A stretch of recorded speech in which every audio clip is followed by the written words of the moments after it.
It is Wednesday, June 14th, 2017. I am your host, Frank Dashwood, so you know what time it is. It is time for some coin metal here. And, as usual, got my ass kicked at jiu-jitsu. It was fun. Don't get me wrong. I enjoyed every fucking minute of it. But, yeah, I was getting my ass kicked today. Literally got it handed to me. I think I moved one or two good ways, but for the most part, it was me trying to find myself while I was in an uncomfortable position. And I haven't particularly planned this show. I think we're going to be talking about a lot of security, but I do want to talk about this one thing I found. It's UAHF, and that was something that cruised across my Twitter today. It was authored today, apparently, June 14th, 2017. So yeah, we're going to do a live read of this bad boy, and we're going to see what it's all about. I don't really want to live on UASF or anything like that, because honestly, I think that at this point, most of the crypto sphere is looking at the whole thing like, I don't care, and I'm going to go do something else. I'm going to go play with Digibyte or some shit like that. Because that seems to be what's going on. Is that, the developers that aren't particularly interested in the way that Bitcoin is developing are just like, well, fuck you. And the miners that aren't particularly interested in participating in a coin where they're going to at one point or another be extorted in this way, or not necessarily extorted, but certainly threatened. Yeah, I think that's the best word, is threatened, by people who really can't do anything. I mean, I think the worst that's going to come out of this is that the UASF people are going to get their way, in that they will be able to fork the network, and then their chain will die, and they will come to their senses and move back to the original flags. I could be wrong, but we don't know. We don't know. And I don't like that about it. Really, the issue of whether or not to increase the block size should not be contentious at all. It's something that, with increased demand, there's a need for. At this point, transactions are too expensive with just 1 megabyte worth of block space. So, the logical conclusion is that we have to expand the block size. And these people that say that there are certain aspects or certain areas of the network that are going to have an issue,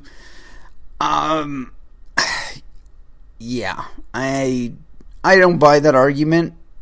If it means that much to them, they will enhance their bandwidth or something to that effect. They'll make adjustments. If they want to continue to participate, they'll make adjustments.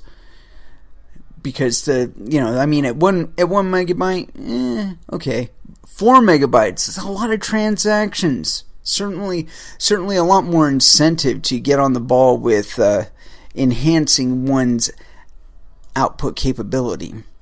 In any case, I'm going to go ahead and first dance. I thought really hard about this one. Or, no, not really. I just decided it had to be Megadeth, Holy Wars, The Punishment Due, here on Coin Metal. And that was Meshuggah with Corridor of Chameleons. And yeah, that was off of Chaos Sphere. I really wish I was leaving the music back in, because when I put these up on YouTube, I envision at one point or another I'm going to be able to monetize what I'm doing here. I'm not doing it right now, but I probably should be. But there's that whole copyright shit. And the truth of the matter is, I really don't want to get into trouble with anybody. I just want people to fucking hear this fucking music, man. I mean, what the fuck? What's so bad about that? Anyway, enough about me in particular. I wanted to talk about this UAHF, because apparently there's some other shit going on there that, I don't know, seems kind of interesting. And I'm not sure what to make of it yet, so I want to talk about it.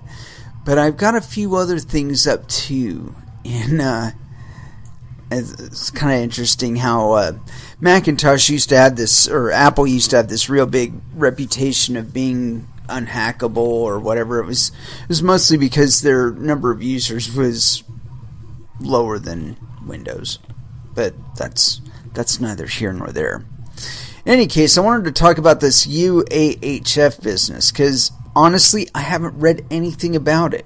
I've seen it all over my Twitter feed today, though, and so I figured I'd keep my incredulousness fresh, and save it until I was actually on the air to respond to this business.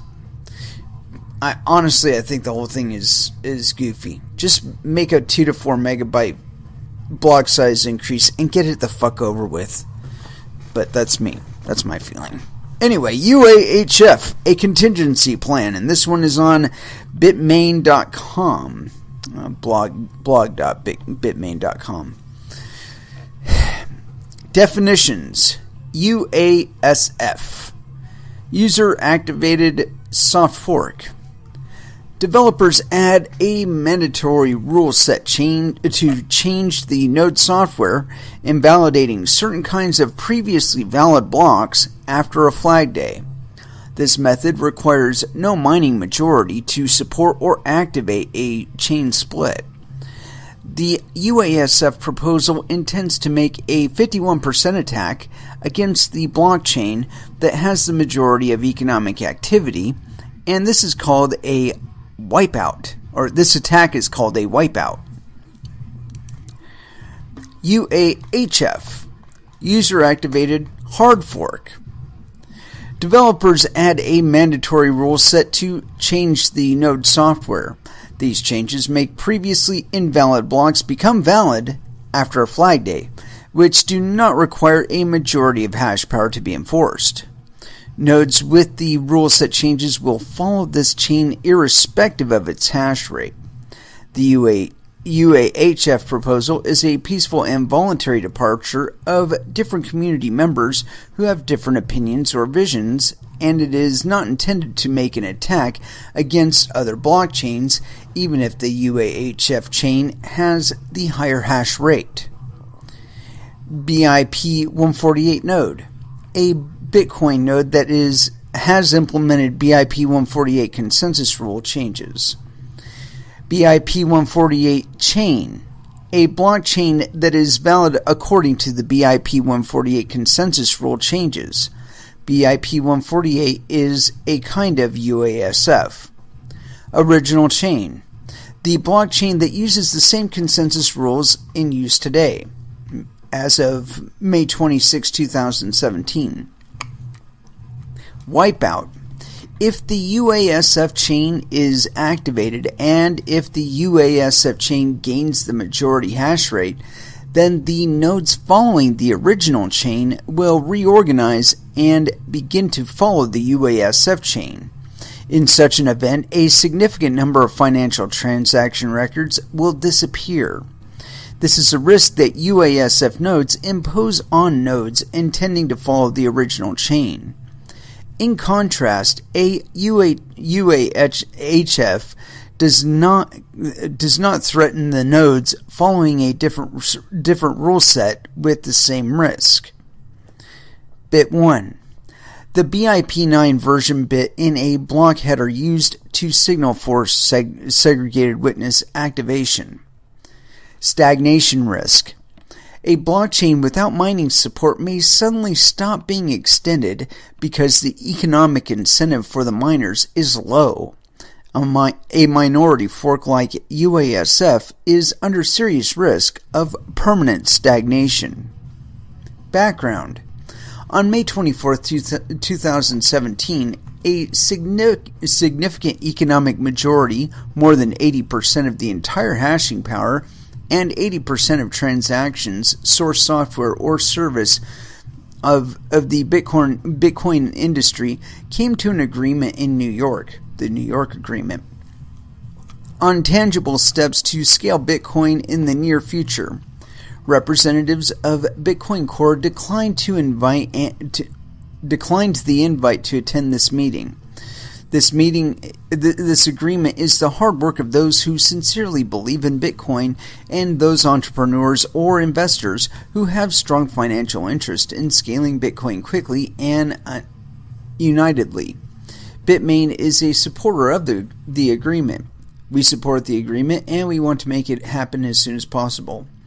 A software project, BTC1, which is addressing the New York Agreement, has been under active development and will likely deliver a consensus rule change plan called Segregated Witness 2x.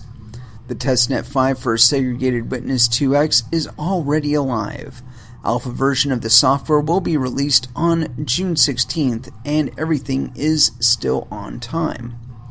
Despite this agreement, the UASF BIP-148 astroturfing movement continues to get lots of airtime on censored forums, many of which are controlled by single anonymous individuals.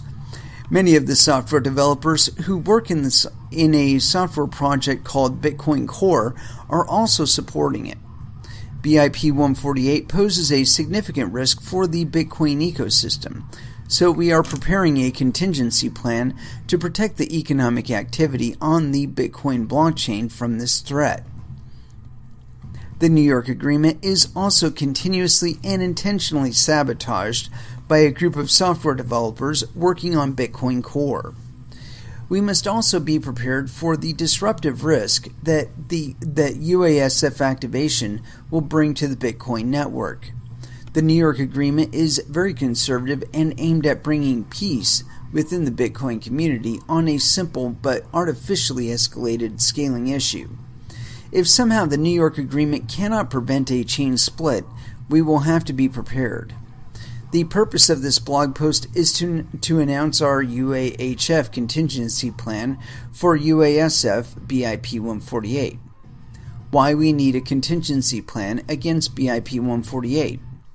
According to BIP-148, when the chain MTP is at or beyond Tuesday, August 1st, 2017, 12 a.m. General Mountain Time, Epic Time 150-154-5600, BIP-148 nodes will begin to orphan Bitcoin blocks not signaling Bit1 at its UASF forking point.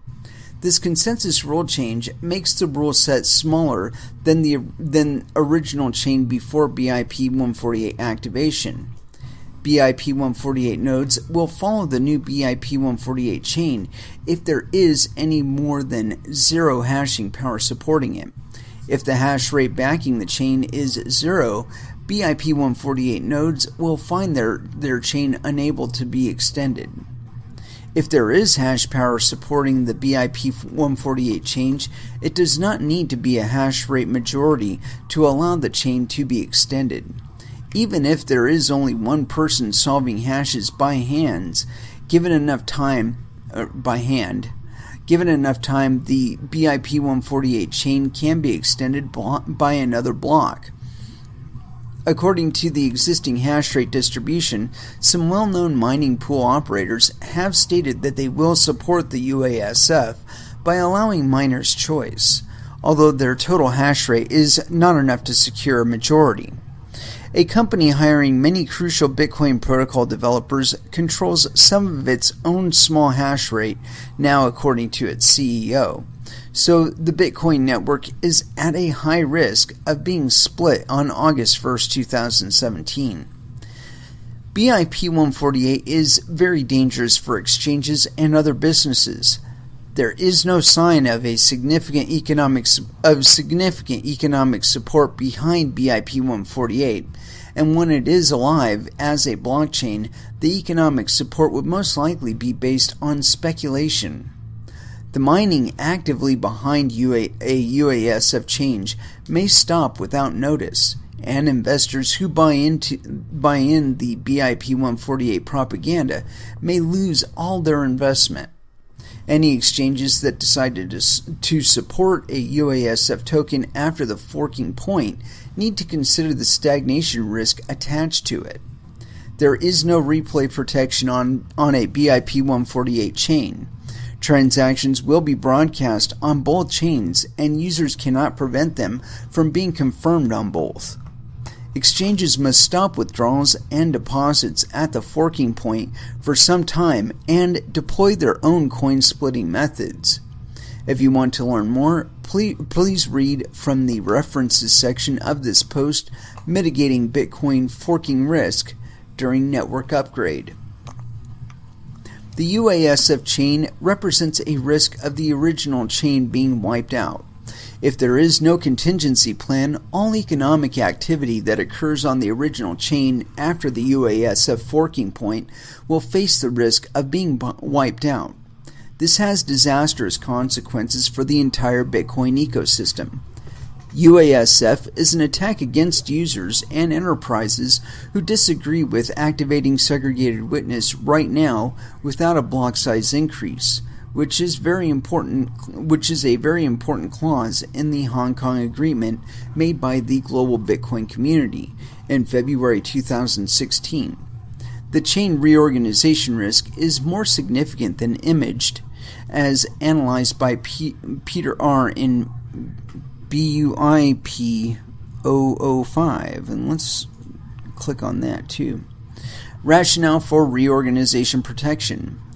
The probability P that the big blockchain reorgs back to the small blockchain is given by P equals, in parentheses, Q divided by P to the second power, or squared rather, where P is the fraction of the hash power mining the big blockchain, and Q is the fraction of the hashing power remaining on the small blockchain 2. With 75% of the hashing power supporting larger blocks, the probability of reorganization is 11%. Protection plan. This plan is for a user-activated hard fork or UAHF. You can find technical specs on GitHub. There's a GitHub link here. The activation time is configurable. We will do the hard fork at 12 hours and 20 minutes later than UASF. The epoch timestamp will be 150.159.0000. There is a must be big rule after the fork block. The block size of the fork block must be larger than 1 million bytes. Fork block means the first block which adopt the consensus rule change. It will accept the block of which the size is less than 8 megabytes, and we miners will soft limit the block size to less than 2 megabytes. There will be a soft fork rule added into the protocol to limit the SIGOPS per transaction within 20,000. The block size will not be a part of hard-coded consensus rule for us in the future after the fork block. Miners who generate large blocks will be punished by economic incentives, but not limiting the block size. There will be replay attack protection that is available for exchanges and wallet developers. You can find the spec on, again, GitHub. Bitmain will use some of its own hash rate and work with the developer community to have a contingency plan based on UAHF. We will develop options for miners to voluntarily join us. Bitmain will mine the chain for a minimum of 72 hours after the BIP 148 forking point, with a certain percentage of hash rate supplied by our own mining operations. Bitmain will likely not release immediately the mined blocks to the public network unless circumstances call for it, which means that Bitmain will mine such a chain privately first. We intend with the following situations to release the mined blocks to the public. Non-exhaustive list. Number 1. The BIP-148 chain is activated and subsequently gains significant support from the mining industry, i.e., after BIP-148 has already successfully split the chain. Number 2. Market sentiment for a big block hard fork is strong, and economic rationale drives us to mine it. For example, the exchange rate is in favor of big block Bitcoin. Number 3. If there is already a significant amount of other miners mining a big blockchain publicly, and we decide that it is rational for us to mine on top of that chain, in such case, we will also consider joining that chain and give up our privately mined chain so that the public UAHF chain will not be under risk of being reorganized. Once Bitmain starts to mine a UAHF chain publicly, we will mine it persistently and ignore short-term economic incentives. We believe a roadmap including the option to adjust block size will serve users better, so we expect it to attract a higher market price in the long term. The economic network will expand faster, and the winning odds will be higher in a highly competitive cryptocurrency market. We share the same belief with some very early Bitcoiners that decentralization means that more than 1 billion people in 200 countries are using Bitcoin as a saving currency and payment network, and that it comprises of hundreds of thousands of Bitcoin services, traders, exchanges, and software. We do not believe that decentralization means a 1 megabyte block size limit or a responsibility to constrain the block size so that a Raspberry Pi can run a full node while the fee per Bitcoin transaction is higher than the daily income of most developing countries. We believe Bitcoin needs to offer people an alternative to flourish without depending on powerful authorities that charge fees that can be as high as $100 per transaction. Software development. Currently, there are at least 3 developmental teams working on the code of the spec. All of them want to stay quiet and away from the propaganda and troll army of certain companies. They will announce themselves when they feel ready for it. Users will be able to install the software and decide whether to join the UAHF. The softwares are expected to be ready before July 1st, and it will be live on the testnet by then. You gotta forgive me here. There is some broken English on this. Future roadmap. If the New York Agreement activates, we wish that New York Agreement will be developed and carried out well. It is the last hope for Bitcoin to scale unitedly in face of the BIP-148 threat. We will try our best to deploy and activate it as soon as possible. If BIP-148 activates, then UAHF will be alive on the same day. The UAHF chain will protect the economic transactions that are under risk of reorganization because of UASF.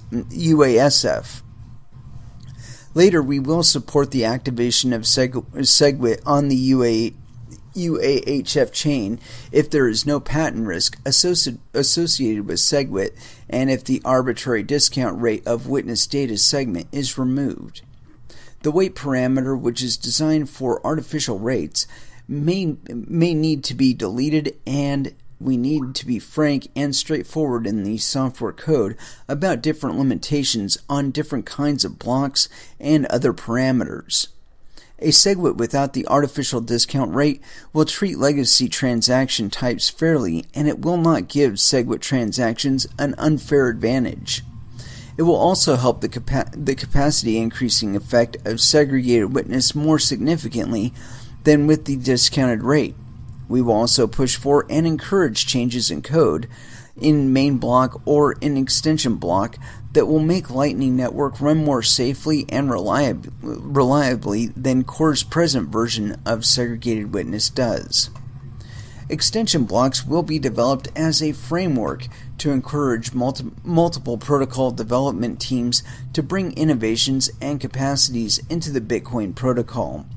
Some important but aggressive innovations can be introduced without affecting all Bitcoin users or companies around the world.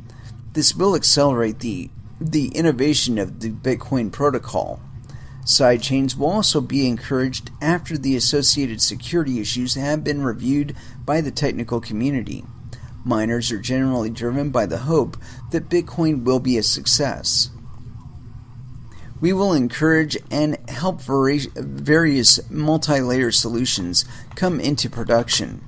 As a very early investor of Rootstock, we identified the potential of another important competing cryptocurrency. We are already working closely with authors of other multi-layer solutions. A new SPV security service by full nodes should be promoted, and further research and libraries that are compatible with the SPV model should also be promoted among wallet developers. If Bitcoin can combine Bitcoin NG by Emin and Lumino by Sergio together, then a throughput increase of the current Bitcoin network up to 100 times can be easier to achieve with a block size of around 100 kilobytes, but of a higher block generation frequency, meaning less than 10 minutes. The original Bitcoin NG is a hard fork proposal, but we can soft fork it into the protocol with the extension block framework. At the same time, Rootstock, co-founded by the inventor of Lumino, is also trying to implement Lumino on Rootstock. Lumino will work perfectly with the Lightning Network. It will be interesting to see which implementation will bring Lumino into production first, and in what ways. Schnorr Signature is also under last stage review. The diversification of client development shall be promoted. Defensive consensus concept is under development and will help in the mining industry. Defensive consensus will help the Bitcoin network work safely while multiple implementations work together. There are and will be other good innovations in the Bitcoin community that have not been well promoted because of various reasons. We seek to actively work with those innovations. BIP 056 will be developed and manage the block size issue before a fully automatic and mathematical block size governance model is widely accepted. As evidenced in the past years of debate, miners have proved to be very conservative and willing to work with the wider economic community. The rough roadmap of the block size increase for the next few years is below. And let's see here. Block size by blah, blah, blah, blah, blah. Not terribly exciting. Weak blocks will let's see how much further this. It's pretty damn close to the end here. Weak blocks will have to be developed and deployed before the block size reaches 8 megabytes. And that's about it. Alright. And there's all kinds of reference data at the end of this that you may in fact want to investigate. And so this is an interesting contingency plan, although I disagree with the implementation of segregated witness and Lightning Network entirely. I think that's something that altcoins should be taking care of. You know, we're seeing right now a lot of different things happening, and not all of them are Bitcoin related. I keep touching on this point because when I'm reviewing my Twitter feed, a lot of times I'll see big concerns about drops in price of Bitcoin, and it's like they assume that when the price goes down, it's because of us, and that's not entirely true. It's because of broader market sentiment. And what you have to consider also is the Federal Reserve has been toying with the idea of hiking interest rates. Well, that makes the Federal Reserve note more appealing as a means of storing value. You know, if it's not just continually depreciating over time because they keep issuing more and more and more of them, and there's some actual financial reward for having some of them, you know, then people won't be so quick to move into Bitcoin with their monetary value. And that happened the last time when the Federal Reserve decided to bump their interest rate. Bitcoin tanked. It went down to, I want to say it was like $600 or something like that. And it's slowly crept up since then because fiat inflation has slowly increased since then. But again, the Federal Reserve has been talking about a interest rate hike, and look what happened to the price of Bitcoin. Lost about $500. Is there any fucking mystery what's going on here? No, none at all. This is proper economics. And you know, people that whine about that kind of volatility, all I have to say to you is this: find me a currency that doesn't have any volatility, and I will show you a currency that has never been in circulation before. Because it doesn't happen. You know, first they'll be, you know, widely valued because we don't know how to value them, and there's not all that many of them, and then slowly over time, as more of them come onto the market, you know, they lose their value, or they lose their relative face value. And of course, that's also dependent on the expansion of use. If the expansion of utility is faster than the expansion of interest, then you start down the road of centralization. And that's one of the things that we're running into with Bitcoin, is that certain people's that want to use Bitcoin don't want to do all of the things that you have to do, or probably should do, if you're using Bitcoin. Like if you're using it in business transactions and whatnot, it behooves you to run a full node. And you know, big whoop-de-doo, it's going to cost you some electricity and a little bit of bandwidth, but your transactions are that much more likely to be included in the next block, and your transmission out to the network is that much faster. Also, the existence of nodes enhances the security of the network. So it's a win-win. Anyway, let's go ahead and drop into our first music break. Other than because that was kind of long. I mean, I'm still recovering from getting my ass thrown around on the mat, and it does take a little while to do that. I'm sorry. I'm only human. Anyway, I've been playing the shit out of Ministry, but it's only because I really love Ministry, and I've only recently discovered that I actually had it in my discography again. And so, yeah, Lies, Lies, Lies off of Rio Grande Blood here on Coin Metal. And that was Regenesis by Textures. Whew. Love it. Love it. Tasty. Anywho, I try to give some sort of direction to the show. I really do. I mean, but what ends up happening, and I guess this is why I go about it without any real, hands on the steering wheel approach to this show. I mean, unless of course we're talking about like an interview or something. If I get somebody on here to talk to me, oh fuck, I'm gonna prepare for that shit or something.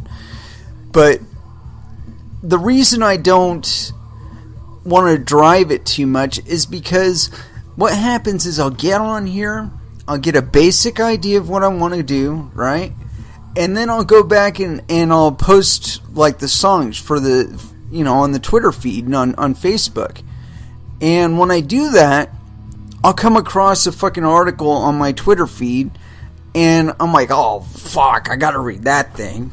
And then before I know it, I've developed some sort of rhythm with the stuff that's sticking out to me.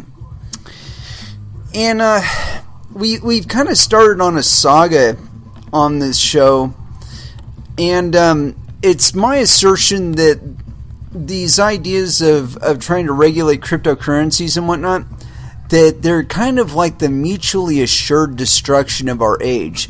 Like, if you're not familiar with that, it was a theory back in the Cold War that basically perpetuated a 30-year arms race, and like covert wars everywhere and all this other bullshit that continues to this very day, by the way.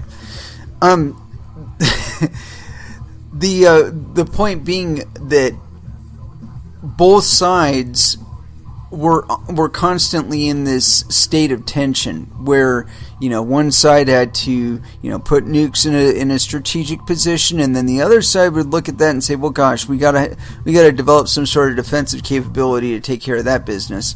And within, a short period of time, they would develop some sort of countermeasure, and then they would step ahead a little bit. They would, while developing that countermeasure, they would develop something that was even bigger and better or whatever.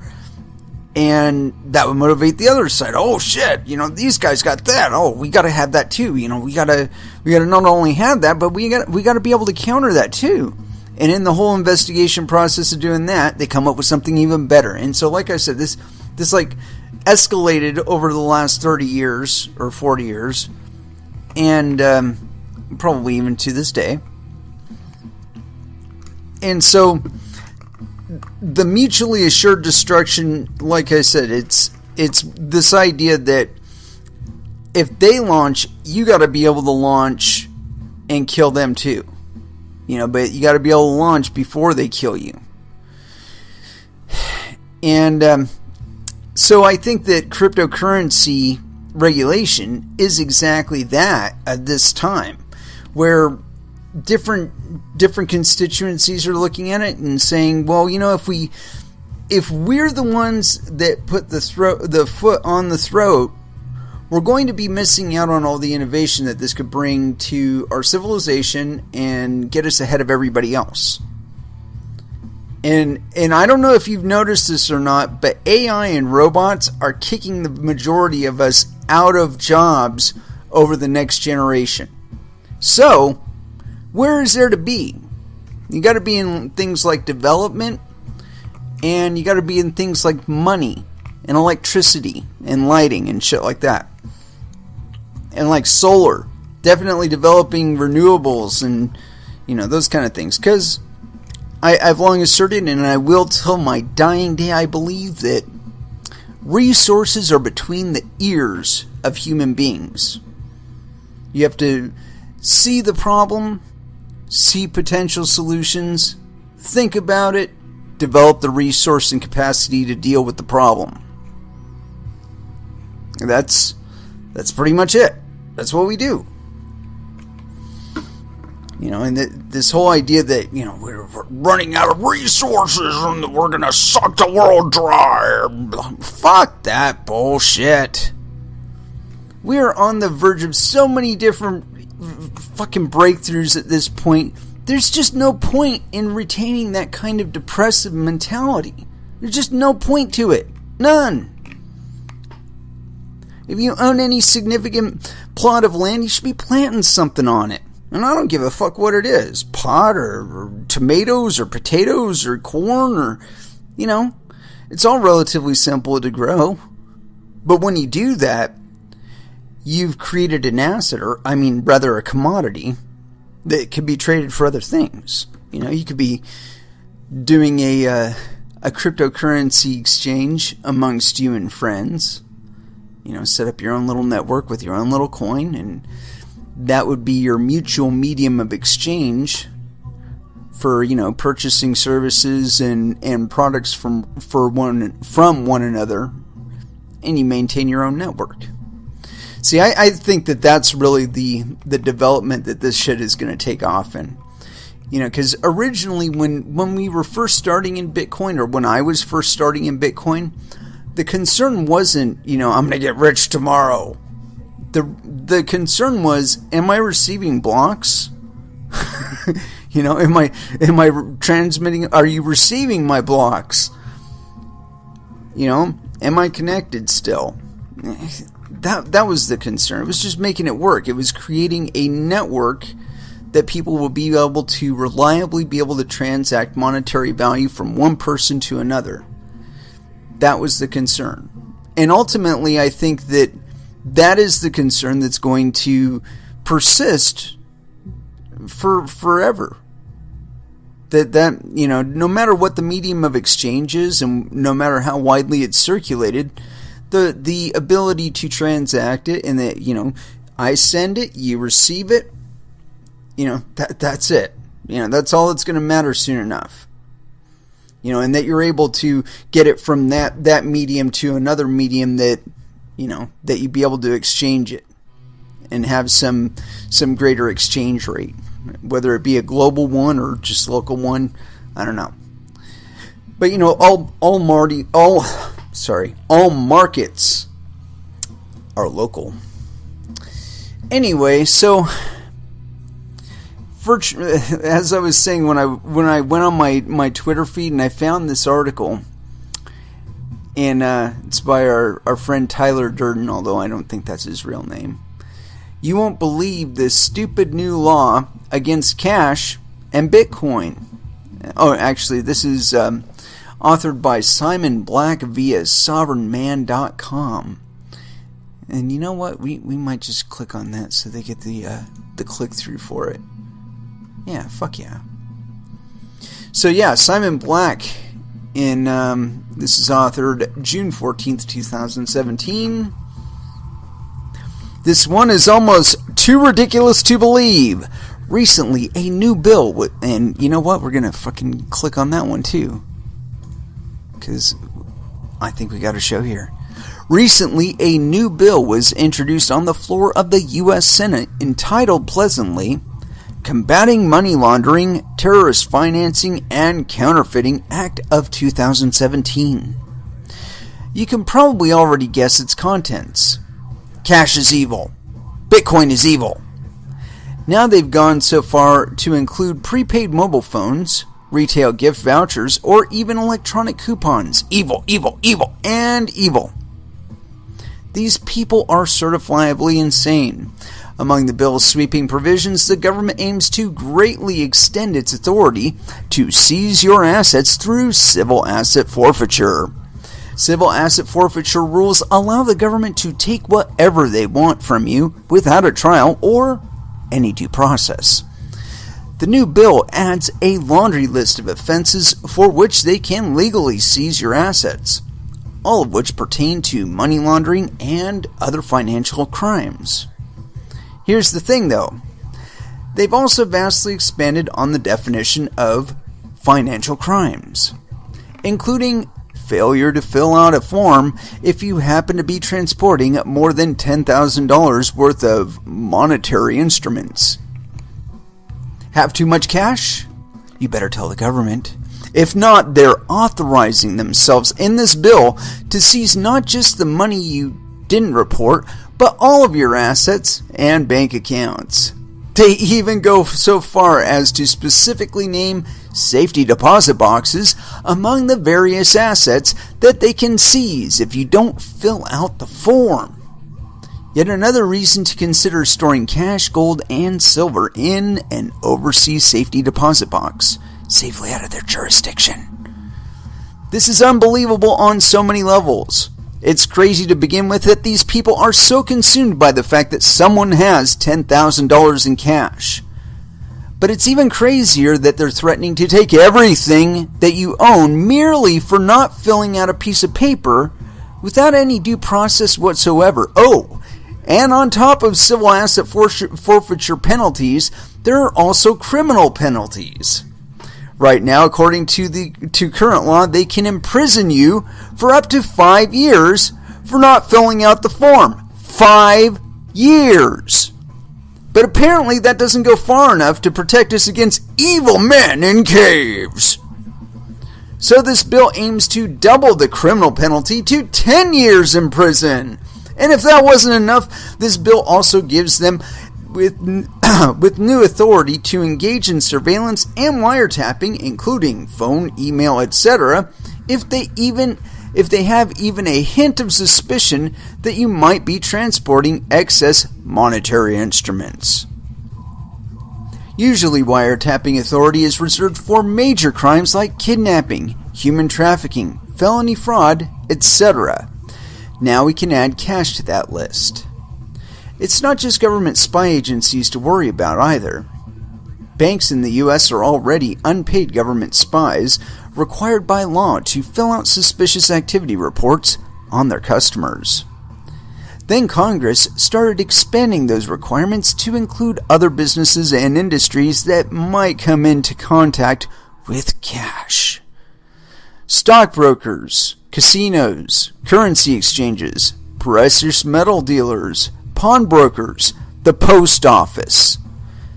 According to the law, Section 5312 of U.S. Code Title 31, those industries are also required to spy on their customers for the government.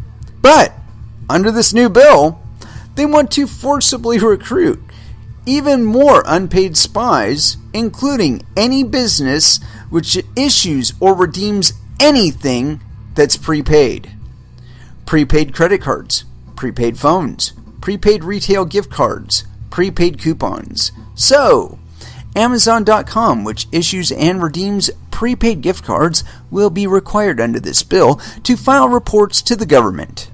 For that matter, TGI Fridays and Chuck E. Cheese will also become unpaid government spies since they both issue and redeem prepaid vouchers. Truly, these senators have figured out how to strike at the heart of ISIS. Further, their bill wants to pull any business which quote-unquote issues cryptocurrency under the anti-money laundering regulatory umbrella. Here's where these people demonstrate that they have no idea what they are talking about. No one issues Bitcoin. There is no Bitcoin central bank. There is no chairman of Bitcoin who decides on a whim to increase the supply. Bitcoin is created automatically. Bitcoin is created automatically. Amounts that are predetermined by its code, its software. So, the Senate is essentially trying to force the Bitcoin core software to comply with money laundering regulations. How pathetically clueless. The bill also attempts to drop a major bomb on Bitcoin by including it in the list of monetary instruments that must be reported when entering or leaving the U.S. Theoretically, if you leave the U.S. with more than 10,000 in Bitcoin or Ether, you'd have to confess this fact to the authorities or otherwise face the aforementioned penalties, i.e. prison time, civil asset forfeiture, etc. Hooray, freedom! As you can see, this bill criminalizes or delegitimizes the most mundane and harmless financial activities, all under the guise of keeping us safe. Of course, nothing in this bill is about keeping people safe. ISIS couldn't care less about forms and penalties. This bill is nothing more than another weapon in their ongoing war on cash and now cryptocurrency too. Do you have a plan B? If you live, work, bank, invest, own a business, and hold your assets all in just one country, you're putting all of your eggs in one basket. You're making a high-stakes bet that everything is going to be okay in that one country forever. All it would take is for the economy to tank, a natural disaster to hit, or the political system to go into turmoil, and you could lose everything: your money, your assets, and probably even your freedom. Luckily, there are a number of logical steps that you can take to protect yourself from this, and I'm just checking to make sure this isn't it's some pump for, okay. He's got some perfect plan B. Well, how can we not read this thing? I mean, how could we not? We have to. It's like, it's a requirement. You gotta be fucking kidding me, man. Holy shit. Yeah, we're definitely reading this thing. And we are going to also indicate the assholes involved in authoring this fucking thing. Because I'm just going to... You guys are fucking assholes. You don't even know what you're talking about. You're going to criminalize like a solid third of the country. And I bet you anything that there's provisions in here that allow you to like discriminate in who you actually prosecute. You're going to end up nailing a lot of people. You know, including yourself.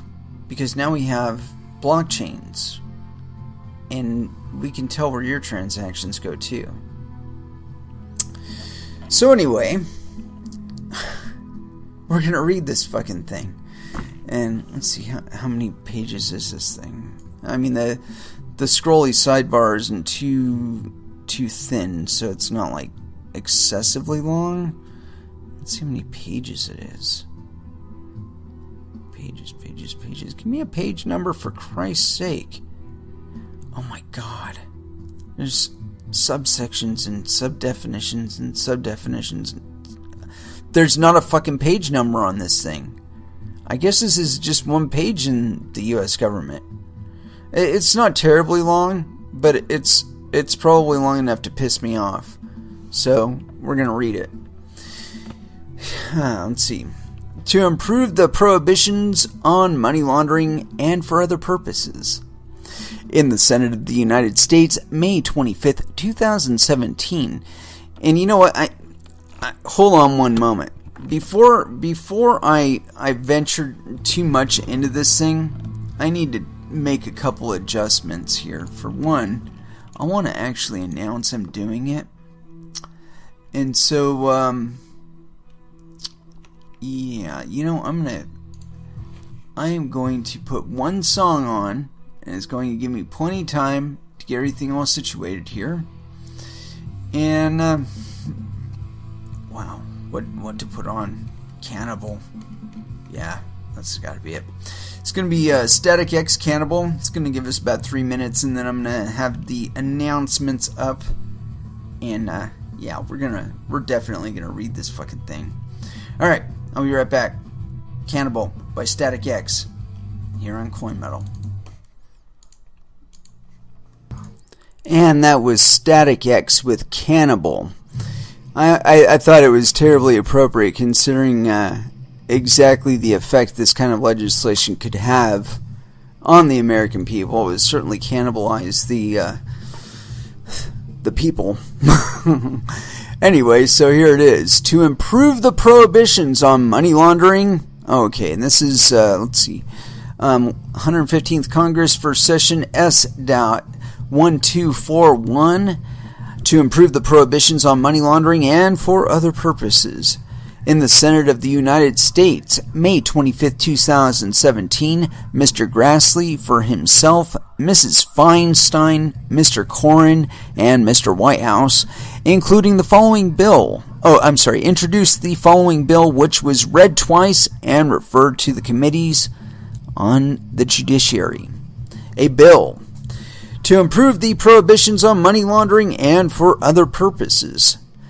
Be it enacted by the Senate and House of Representatives of the United States of America in Congress assembled.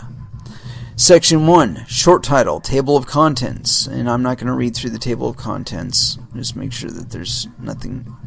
This act may be cited as the Combating Money Laundering, Terrorist Financing, and Counterfeiting Act of 2017. Section 2, transportation or transshipment of blank checks in bearer form. Section 5316 of Title 31 United States Code is amended by adding at the end the following. E. Monetary instruments with amount left blank. For purposes of this section, a monetary instrument in bearer form that has the amount left blank, such that the amount could be filled in by the bearer, shall be considered to have a value of more than $10,000 if the instrument was drawn on an account that contained or was intended to contain more than $10,000 at the time. Number 1, the instrument was transported, or number 2, the instrument was negotiated or was intended to be negotiated. Section 3. Bulk cash smuggling. Section 5332B of Title 31, the United States Code, is amended. Number 1, in paragraph 1, by striking 5 years and inserting 10 years. Number 2, by redesignating paragraphs 2 and 3 and 4 as paragraphs 3, 4, and 5, respectively. Number 3, by inserting after paragraph 1 the following. 2. Fine. A. In general, whoever violates this section shall be fined under Title 18. B. Enhanced fine for aggregated cases. Whoever violates this section while violating another law of the United States other than Section 5316 or 5324C of this title, or as part of a pattern of any unlawful activity, including a violation of Section 5316 or 5324C of this title, shall be fined double the amount provided in subsection B3 or C3 of Section 3571 of Title 18. And number 4, in paragraph 5, as redesignated by striking paragraph 2 and inserting paragraph 3. Apparently we're editing blockchains here. Section 4. Section 1957, violations involving commingling funds and aggregating transactions. Section 1957 of Title 18 United States Code is amended by adding at the end the following. G. In prosecution for an offense under this section, the government may satisfy the $10,000 monetary transaction value requirement under subsection A by showing that, number 1, the monetary transaction involved the transfer, withdrawal, encumbrance, or other disposition of more than $10,000 from an account in which more than $10,000 in proceeds of specified unlawful activity was commingled with other funds, or, number 2, the defendant conducted a series of monetary transactions in amounts of not more than $10,000 that A. exceeded $10,000 in the aggregate, and B. were closely related to each other as demonstrated by factors such as I. the time period between transactions, or I guess that's another 2 or something. The identity of parties involved. Number 3, the nature or purpose of the transactions. And 4, the manner in which the transactions were conducted. So what they're saying there is don't sweep your funds all into one Bitcoin wallet. Section 5. Charging money laundering as a course of conduct. Section 1956 of Title 18 United States Code is amended. Number 1. In subsection 8 by striking or Section 1957 and inserting Section 1957 or Section 1960, and number 2, by adding at the end the following. J. Multiple violations. Multiple violations of this section that are part of the same scheme or continuing course of conduct may be charged at the election of the government in a single count in an indictment or information. Section 6. Illegal money services businesses. Oh, you guys are going to love this part. A. In general, Section 1960 of Title 18 United States Code is amended by striking subsections A and B and inserting the following. A. Offense. Whoever knowingly conducts, controls, manages, supervises, directs, or owns all or part of a covered money services business that, number 1, is operated without an appropriate license in a state where such operation is punishable as a misdemeanor or a felony under state law, whether or not the person knows that the operation is required to be licensed or that the operation is so punishable.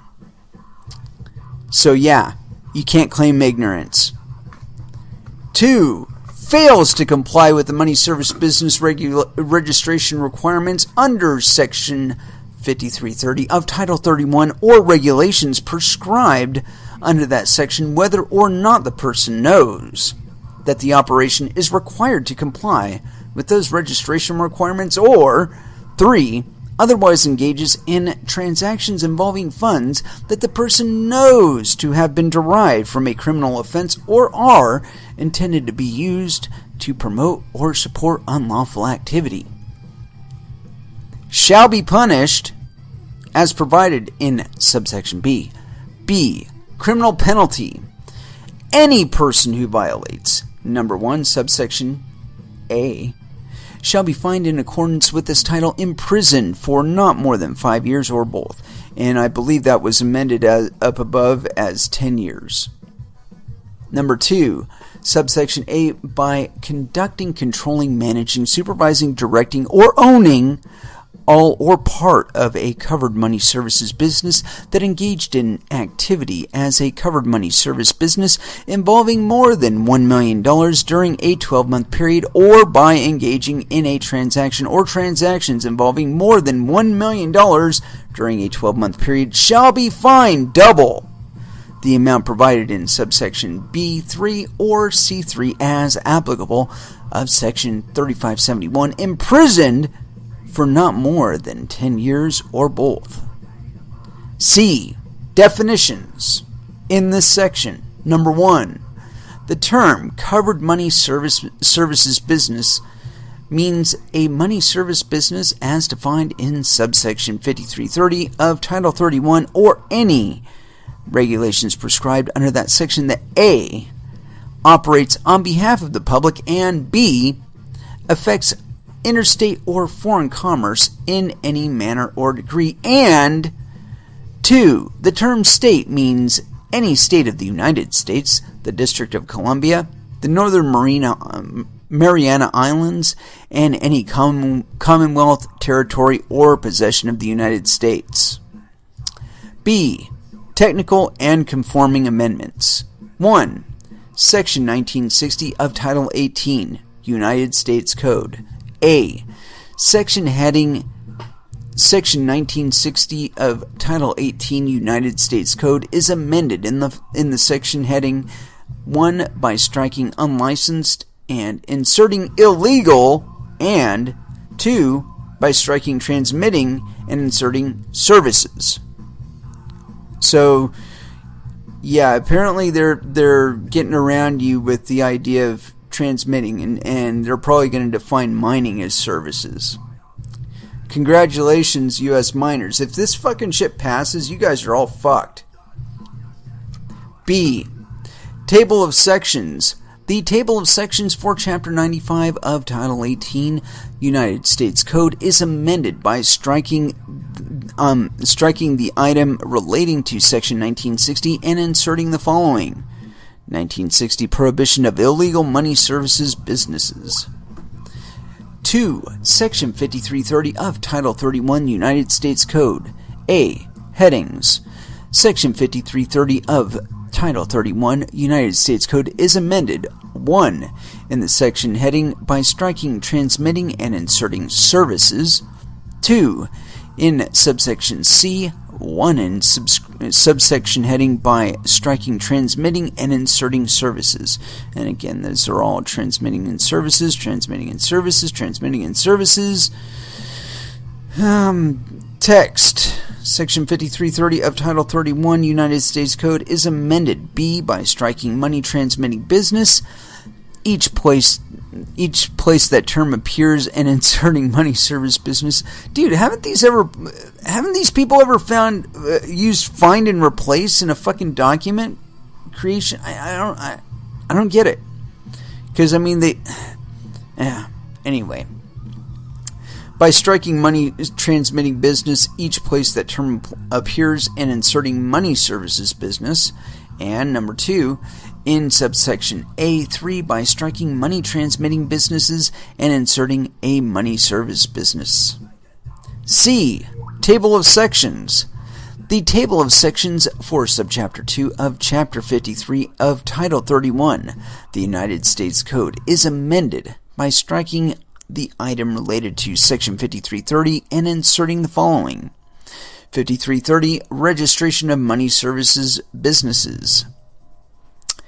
Section 7, Concealment, Money Laundering. Section 1956A of Title 18 United States Code is amended, number 1, in paragraph 1B, by striking knowing that and all that follows through federal law and inserting the following.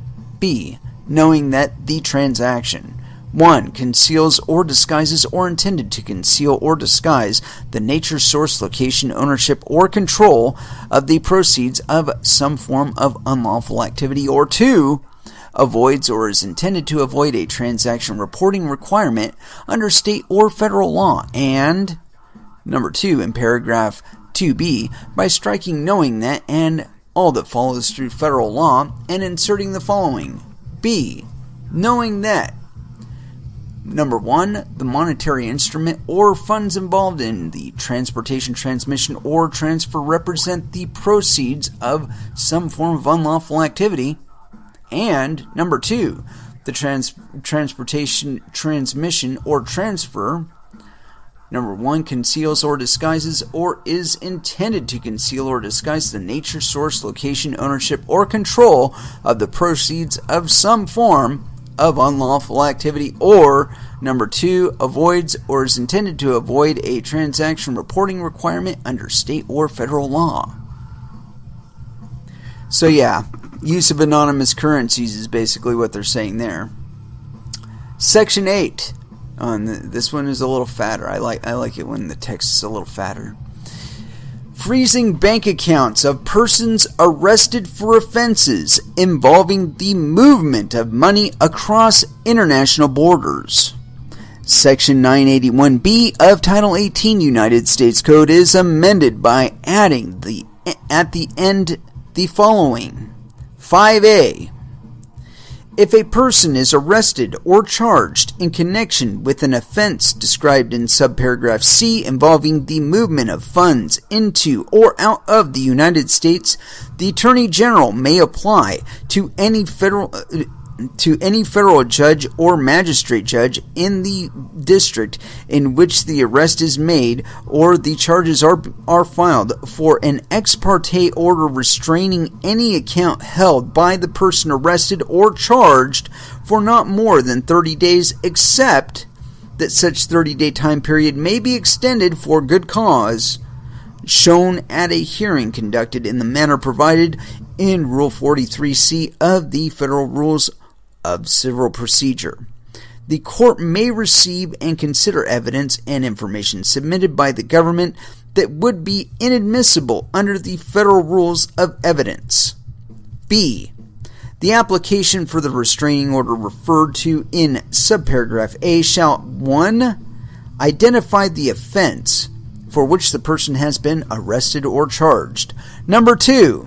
Identify the location and description of the accounts to be restrained. And number 3, state that the restraining order is needed to prevent the removal of funds in the account by the person arrested or charged or by other persons associated with that person during the time needed by the government to conduct such an investigation as may be necessary to establish whether there is probable cause to believe that funds in the accounts are subject to forfeiture in connection with the commission of any criminal offense.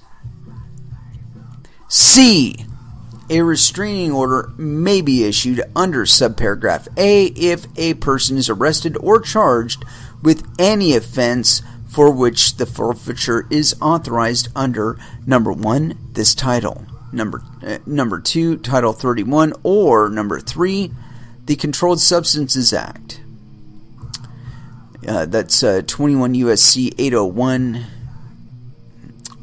D. For purposes of this paragraph, number 1, the term account includes any safe deposit box and any account as defined in paragraphs 1 and 2 of Section 5318E of Title 31. at any financial institution, and number 2, the term account held by the person arrested or charged includes an account held in the name of that person, and any account over which that person has effective control as a signatory or otherwise. E. Restraint under this paragraph shall not be deemed a seizure for purposes of Section 983A. F. A restraining order issued under this paragraph may be executed in any district in which the subject account is found or transmitted to the central authority of any foreign state for service in accordance with any treaty or international agreement. Section 9. Prohibiting money laundering through hawalas and other informal value transfer systems and closely related transactions. The matter following Section 1956A 1B2 of Title 18 United States Code is amended by striking for purposes of this paragraph a financial transaction and inserting for purposes of this paragraph and Section 1957, a financial transaction or monetary transaction as applicable. Section 10. Technical amendment to restore wiretap authority for certain money laundering and counterfeiting offenses. A. Currency reporting offenses, Section 2516(1)G of Title 18 United States Code is amended by striking or Section 5324 of Title 31, the United States Code, relating to structuring transactions to evade reporting requirement prohibited, and inserting or Section 5324, 5331, or 5332 of that title relating to evasion of federal transaction reporting requirements. B. Money laundering. Section 2516(1)C of Title 18 United States Code is amended by inserting Section 1960 relating to illegal money services businesses before Section 659. C. Counterfeiting. Section 2516(1)D of Title 18 United States Code is amended by striking or 473 and inserting 473, 474, or 474A. Section 11. Making the international money laundering statute apply to tax evasion. Oh, Jesus fucking Christ. These guys are stepping broad now. Section 1956A 2A of Title 18 United States Code is amended by inserting 1 before quote-unquote with the intent to promote, and number 2 by adding at the end the following. Number 2, with the intent to engage in conduct constituting a violation of Section 7201 or 7206 of the Internal Revenue Code of 1986, or, and they're just like, that's the end of it. Section 12, conduct in aid of counterfeiting. A. In general, Section 474A of Title 18 United States Code is amended by inserting after the paragraph beginning, whoever has in his control, custody, or possession any plate, the following. Whoever with intent to defraud has custody, control, or possession of any material, tool, machinery, or other equipment that can be used to make, alter, forge, or counterfeit any obligation or other security of the United States or any part of such obligation or security except under the authority of the Secretary of the Treasury, or B. Foreign obligations and securities. Section 481 of Title 18 United States Code is amended by inserting after the paragraph beginning, whoever with the intent to defraud, the following. Whoever with the intent to defraud has custody, control, or possession of any material, tool, machinery, or other equipment that can be used to make, alter, forge, or counterfeit any obligation or other security of any foreign government, bank, or corporation, or C. Counterfeit Acts. Section 470 of Title 18 United States Code is amended by striking or 474 and inserting 474 or 474A. D. Strengthening deterrence to counterfeiting. Section 474A of Title 18 United States Code is amended, number 1, in subsection A by inserting custody after control. Number 2, in subsection B, A by inserting custody after control, and B by striking any essentially identical feature or device adapted to the making of any such obligation or security, i.e. mining, and inserting any material or other thing made after or in similitude of any such deterrent, and 3, by adding at the end the following. D. Whoever has in his control, custody, or possession any obligation or security of the United States or any foreign government from which the ink or other distinctive counterfeit deterrent has been completely or partially removed, except under the authority of the Secretary of the Treasury, is guilty of a Class B felony. Section 13. Prepaid access devices, digital currencies, or other similar instruments. And this is the part that's going to be in particular interest to us, I'm sure. As if the rest hasn't been completely fucking alarming. A. In general, Section 5312A of Title 31 United States Code is amended. Number 1. In paragraph 2K.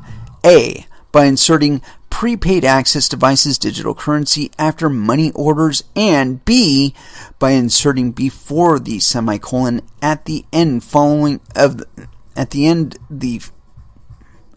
following, or any digital exchanger or tumbler of digital currency.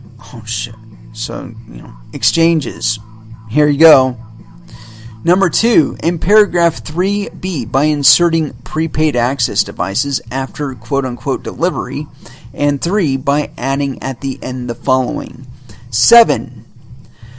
Prepaid access device means an electronic device or vehicle such as a card, plate, code, number, electronic serial number, mobile identification number, personal identification number, or other instrument that provides a portal to funds or the value of funds that have been paid in advance and that can be retrievable and transferable at some point in the future, i.e. your Bitcoin wallet.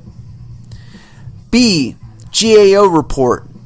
Not later than 18 months after the date of enactment of this act, the Comptroller General of the United States shall submit to Congress a report on, number 1, the impact the amendments made by subsection A have had on law enforcement, the prepaid access industry, and consumers, and number 2, the implementation and enforcement of the final rule entitled Bank Secrecy Act Regulations, Definitions, and Other Regulations Relating to Prepaid Access, 76 Fed, Regulation 45403, July 19th, 2011, by the Department of the Treasury. C. Customs and Border Protection Strategy for Prepaid Access Devices. Not later than 18 months after the date of enactment of this act, the Secretary of Homeland Security, in consultation with the Commissioner of the United States Customs and Border Protection, shall submit to Congress a report, number 1, detailing a strategy to interdict and detect prepaid access devices, digital currencies, or other similar instruments at border crossings and other ports of entry for the United States, and number 2, that includes an assessment of infrastructure needed to carry out the strategy detailed in paragraph 1. That report alone should make them just say, you know what? Fuck this. This is going to cost us way too much money. Section 14. Administrative subpoenas for money laundering cases. Section 3486A of Title 18 United States Code is amended. Number 1. In paragraph 1A. A. in the matter preceding clause 1 by striking quote-unquote of and inserting relating to, quote-unquote relating to. B, in clause 2 by striking out quote-unquote or. Okay.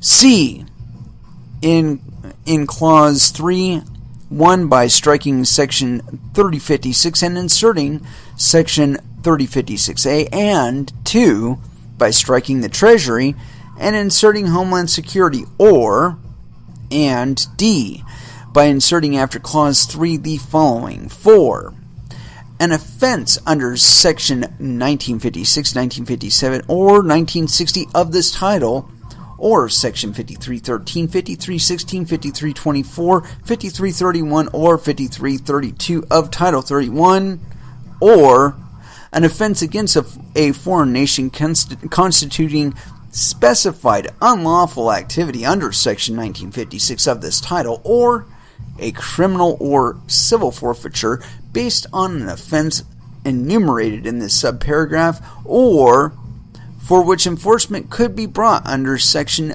2467 of Title 28, the Attorney General, the security of Homeland Security, or the security of the Treasury. And 2, in paragraph 6b, A, in clause 3 by striking quote-unquote or at the end. B, in clause 4 by striking the period and inserting quote-unquote or, and C, by adding at the end the following. 5, dissipation, destruction, removal, transfer, damage, encumbrance, or other unavailability of property that may become subject to forfeiture or an enforcement action under 2467 of Title 28, meaning no destroying blackberries for you. Section 15, obtaining foreign bank records from banks with United States correspondent accounts. A, grand jury and trial subpoenas. Section 5318K of Title 31 United States Code is amended. Number 1, in paragraph 1, A, by redesignating subparagraph B as subparagraph B, C, and B, by inserting after subparagraph A the following. B, covered financial institution. The term covered financial institution means an institution referred to in subsection J1 and 2 by striking paragraph 3 and inserting the following. 3, foreign bank records. A, subpoena of records.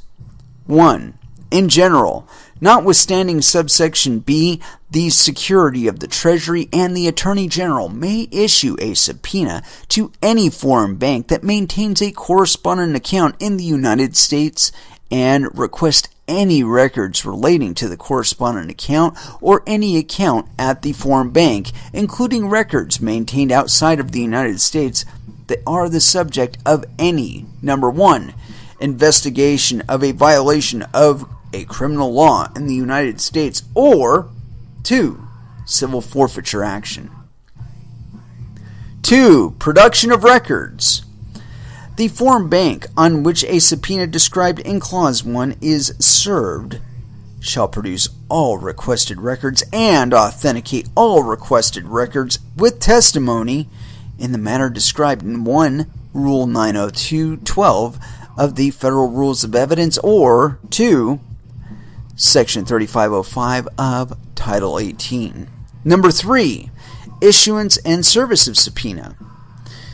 A subpoena described in Clause 1 shall designate A, a return date, and B, the judicial district in which the related investigation is proceeding, and 2, may be served A in person, B by mail or fax in the United States if the foreign bank has a representative in the United States, or C in a foreign country under any mutual legal assistance treaty, multilateral agreement, or other request for international legal or law enforcement assistance.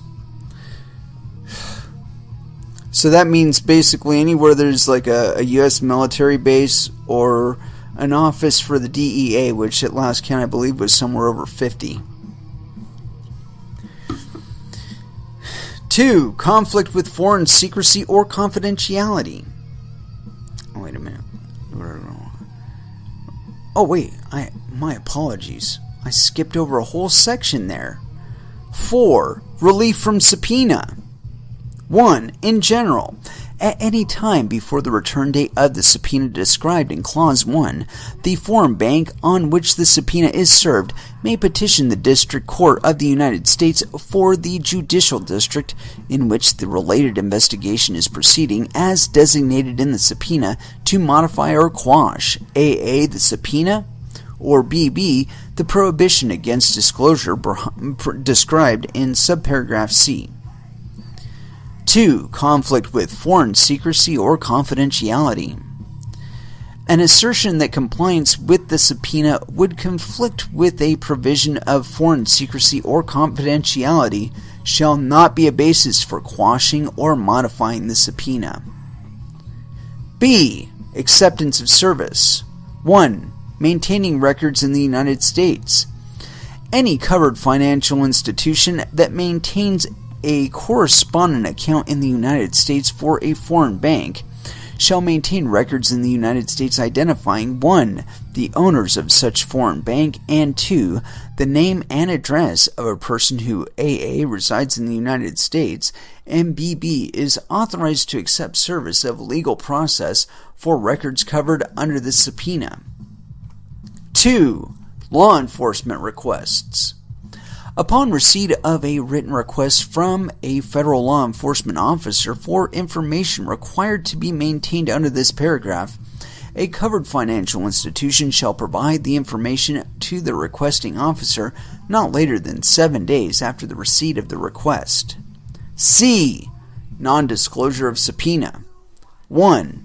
In general, no officer, director, partner, employee, or shareholder of, or agent, or attorney for a foreign bank on which a subpoena is served under this paragraph shall, directly or indirectly, notify any account holder involved or any person named in the subpoena issued under subparagraph A1 and served on such an institution about the existence or contents of such subpoena.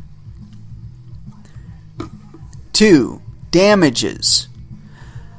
Upon application by the Attorney General for a violation of this subparagraph, a foreign bank on which a subpoena is served under this paragraph shall be liable to the United States government for a civil penalty in an amount equal to, 1, double the amount of the suspected criminal proceeds sent through the correspondent account of the foreign bank in the related investigation, or 2, if no such proceeds can be identified, $250,000. D. Enforcement. 1. In general, if a foreign bank fails to obey a subpoena issued under subparagraph A1, the Attorney General may invoke the aid of the District Court of the United States for the judicial district in which the investigation or related proceeding is occurring to compel compliance with the subpoena. 3. Court orders and contempt of court. The court may, 1, issue an order requiring the foreign bank to appear before the Secretary of the Treasury or the Attorney General to produce A. certified records in accordance with A. Rule 902.12 of the Federal Rules of Evidence, or B. Section 3505 of Title 18, or B. testimony regarding the production of such records, and 2, punish any failure to obey an order issued under subclause 1 as contempt of court. 3. Service of process. All process in a case under the subparagraph shall be served on the foreign bank in the same manner as described in subparagraph A3. Termination of correspondent relationship. Termination upon receipt of notice. A covered financial institution shall terminate any correspondent relationship with a foreign bank not later than 10 business days after the date on which the covered financial institution receives written notice from the Secretary of the Treasury or the Attorney General if, after consultation with the order, the Secretary of the Treasury or Attorney General, as applicable, determines that the foreign bank has failed, number 1, to comply with a subpoena issued under subparagraph A1, or, number 2, to prevail in proceedings before AA, the appropriate district court of the United States, after challenging such a subpoena under subparagraph A41, or BB, a court of appeals of the United States after appealing a decision of a district court of the United States under item AA. 2. Limitation of liability. A covered financial institution shall not be liable to any person in any court or arbitration proceeding for terminating a corresponding relationship under this subparagraph or complying with a non-disclosure order under subparagraph C. Let's see. Hold on a second. I had a little alert here. 3. Failure to terminate relationship. A covered financial institution that fails to terminate a correspondent relationship under Clause 1 shall be liable for a civil penalty in an amount that is not more than $10,000 for each day that the covered financial institution fails to terminate the relationship. F. Enforcement of civil penalties. Upon application by the United States, any funds held in the correspondent account of a foreign bank that is maintained in the United States with a covered financial institution may be seized by the United States to satisfy any civil penalties that are imposed, 1, under subparagraph C2, or 2, by the court for contempt under subparagraph D. B. Fair Credit Reporting Act Amendment. Section 604A1 of the Fair Credit Reporting Act, 15 U.S.C. 1681B A1, is amended. 1. By striking or, quote-unquote, or a and inserting, quote-unquote, a and. 2. My apologies on the reading of that. 2. By inserting, quote, or a subpoena issued in accordance with Section 5318 of Title 31 United States Code or Section 3486 of Title 18 United States Code, unquote, after quote-unquote grand jury. C. Obstruction of justice. Section 1510B3B of Title 18 United States Code is amended, number 1, in the matter preceding Clause 1 by striking, quote, or a Department of Justice subpoena issued under Section 3486 of Title 18, unquote, and inserting, quote, a subpoena issued under 3486 of this title or an order or subpoena issued in accordance with Section 3512 of this title, Section 5318 of Title 31, or Section 1782 of Title 28, unquote, and, number 2, in Clause 1 by inserting, quote, 1960 or an offense against a foreign nation constituting specified unlawful activity under Section 1956 or a foreign offense for which enforcement of a foreign forfeiture judgment could be brought under Section 2467 of Title 28, unquote, after quote-unquote 1957. D. Right to financial privacy, Section 1120B1A of the Right to Financial Privacy Act of 1978, 12 U.S.C. 3420B1A is amended. 1. By striking quote-unquote or 1957 and inserting, quote, 1957 or 1960, unquote, and, number 2, by striking, quote, and 5324, unquote, and inserting, quote, 5322, 5324, 5331, and 5332, unquote. Section 16, Danger Pay Allowance. Section 151 of the Foreign Relations Authorization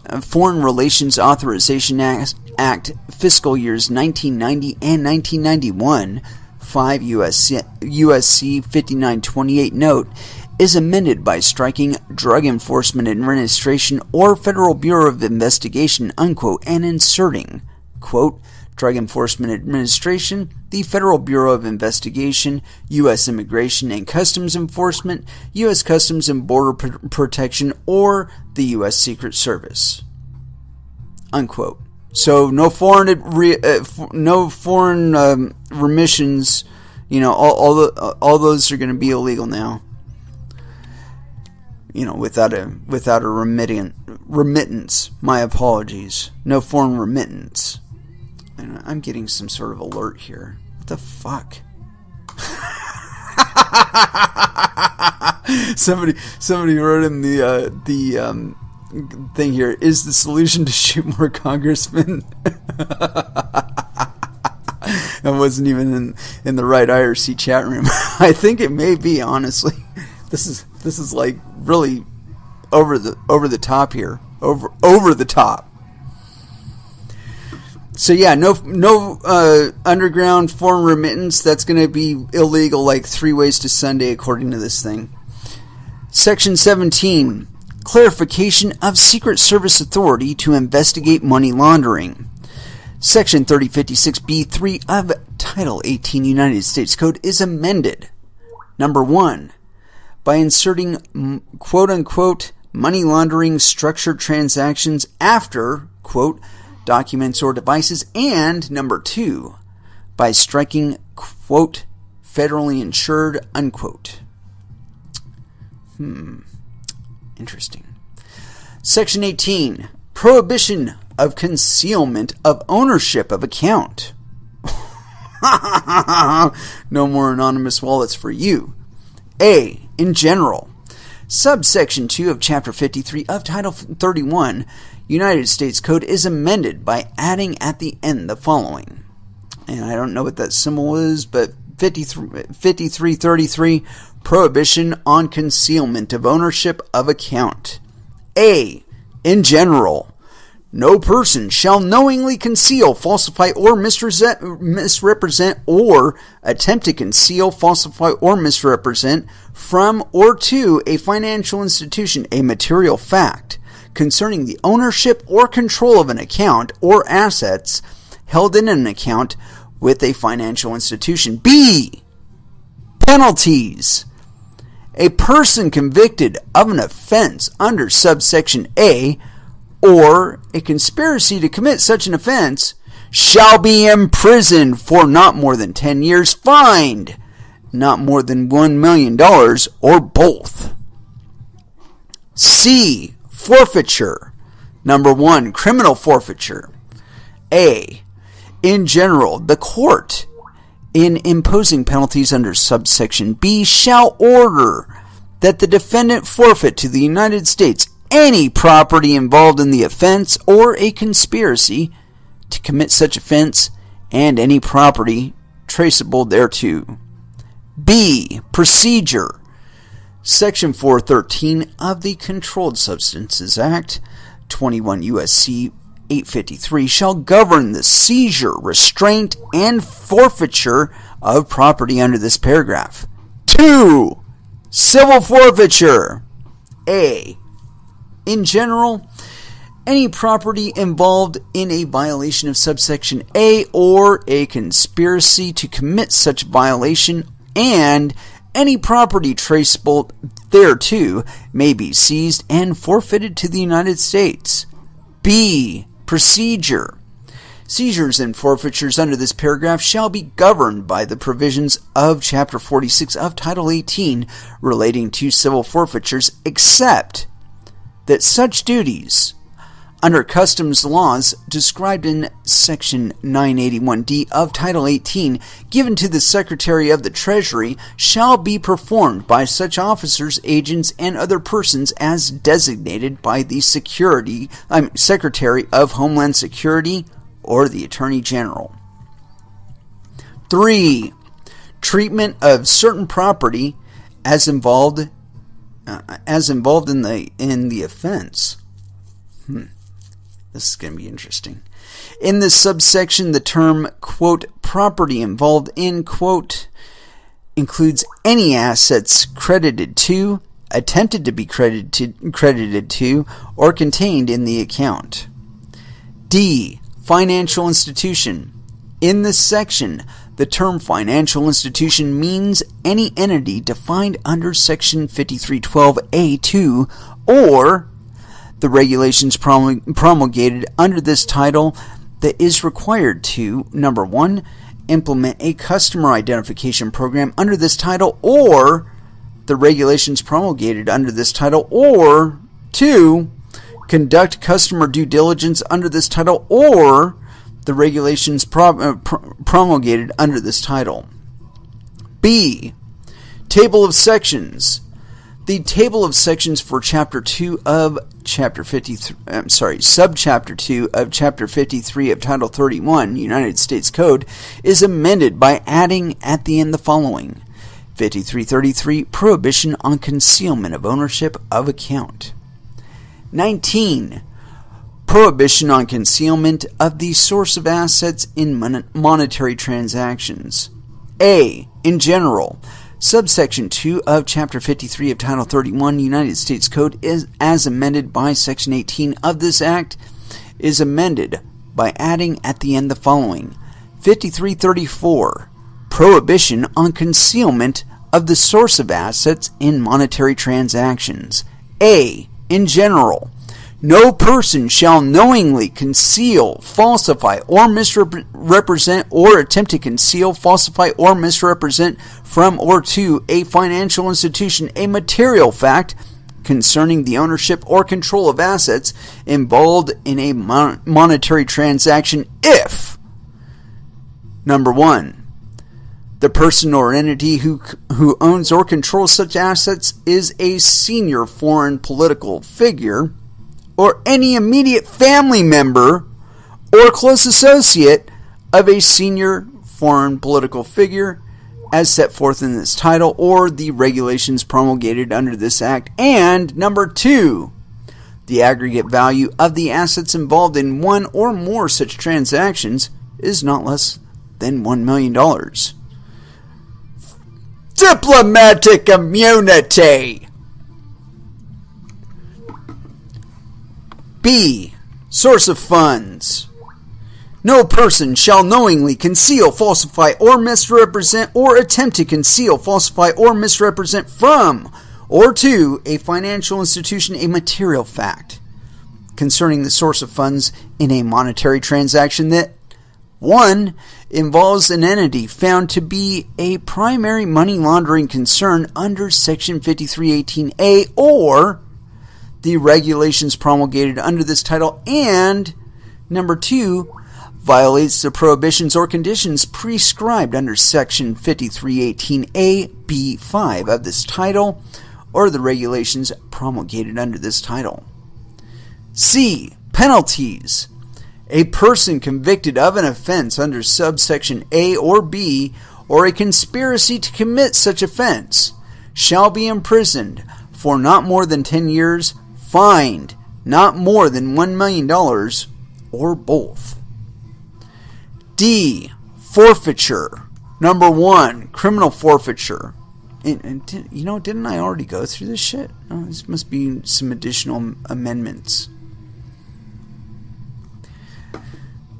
Criminal forfeiture. In general, the court, in imposing sentence under subsection C, shall order that the defendant forfeit to the United States any property involved in the offense and any property traceable thereto. B. Procedure. The seizure, restraint, and forfeiture of property under this paragraph shall be governed by Section 413 of the Controlled Substances Act 21C 853. 2. Civil forfeiture. A. In general, any property involved in a violation of subsection A or B or a conspiracy to commit such violation and any property traceable thereto may be seized and forfeited to the United States. B. Procedure. Seizures and forfeitures under this paragraph shall be governed by the provisions of Chapter 46 of Title 18 relating to civil forfeitures, except that such duties under the customs laws described in Section 981D of Title 18 given to the Secretary of the Treasury shall be performed by such officers, agents, and other persons as may be designated for that purpose by the Secretary of the Homeland Security or the Attorney General. E. Definitions. In this section, number 1, the term financial institution has the meaning given the term in Section 5312A2 of this title, and 2, the term monetary transaction means the deposit, withdrawal, transfer, or exchange in or affecting interstate or foreign commerce of funds or a monetary instrument as defined in Section 1956C5 of Title 18 by, through, or to a financial institution as defined in Section 1956 of Title 18. A. Including any transaction that would be a financial transaction under 1956C4B of Title 18, and B. Not including any transaction necessary to preserve a person's right to representation as guaranteed by the Sixth Amendment to the Constitution of the United States. Does that even fucking exist according to this thing? B. Table of Sections.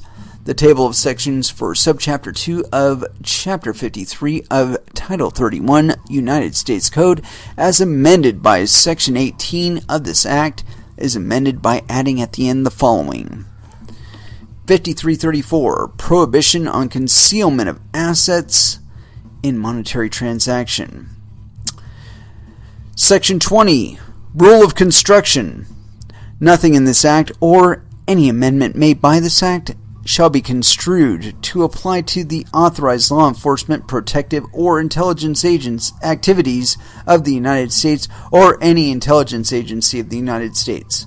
Meaning they just gave themselves complete immunity because of this fucking thing. Dude, you need to like get on the horn to every fucking senator and like be like yelling at them to vote this thing down.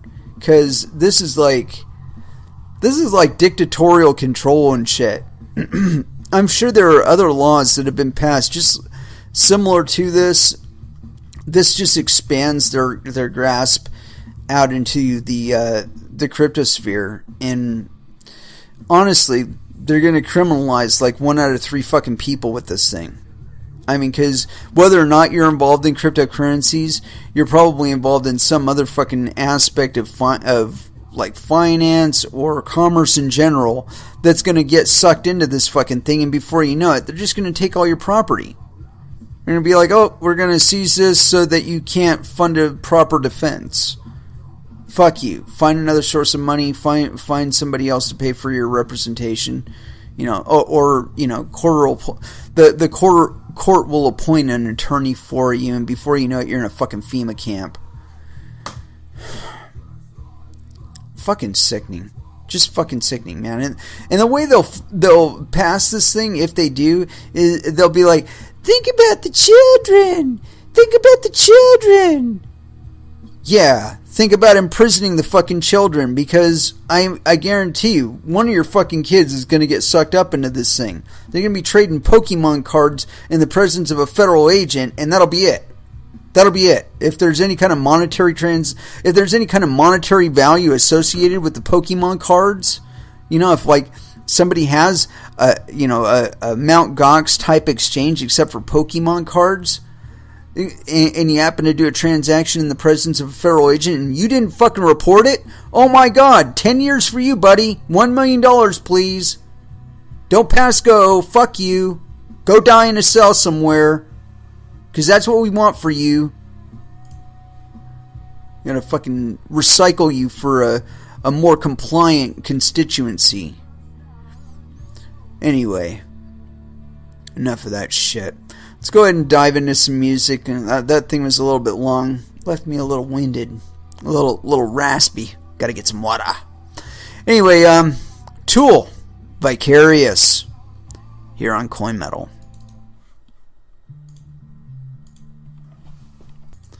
And that was Do Nothing by Prong.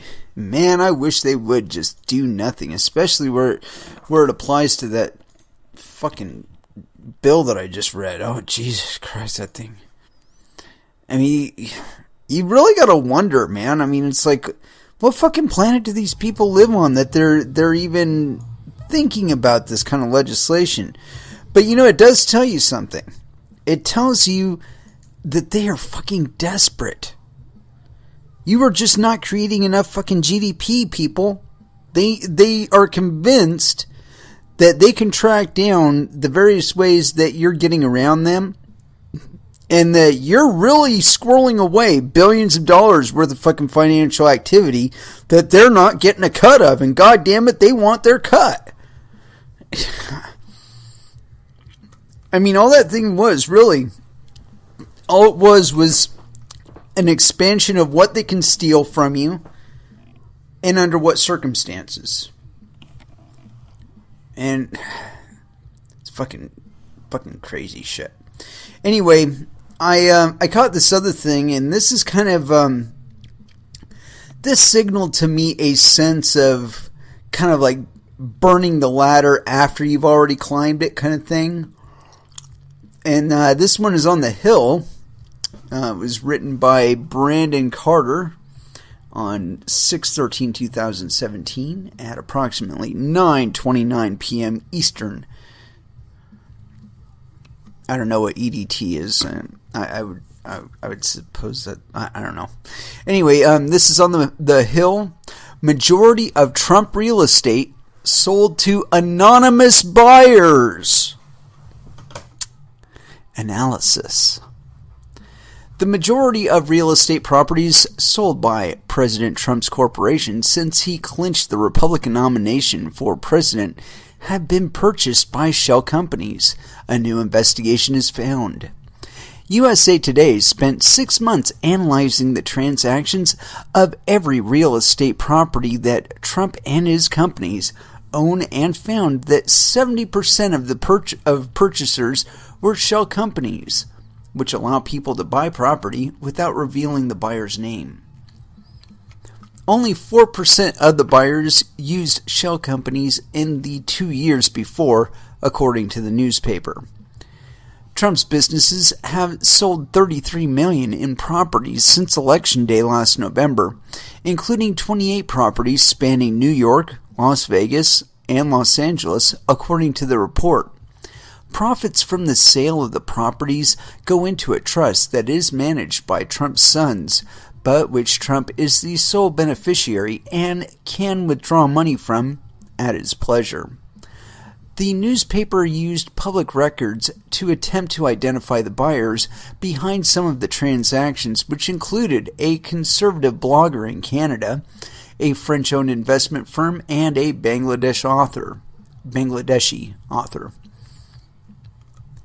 The report comes as Trump was slapped with a lawsuit from the Attorneys General of Washington, D.C. and Maryland on Monday, alleging the president has violated the emoluments clause of the Constitution, barring elected officials from receiving personal gifts and payments.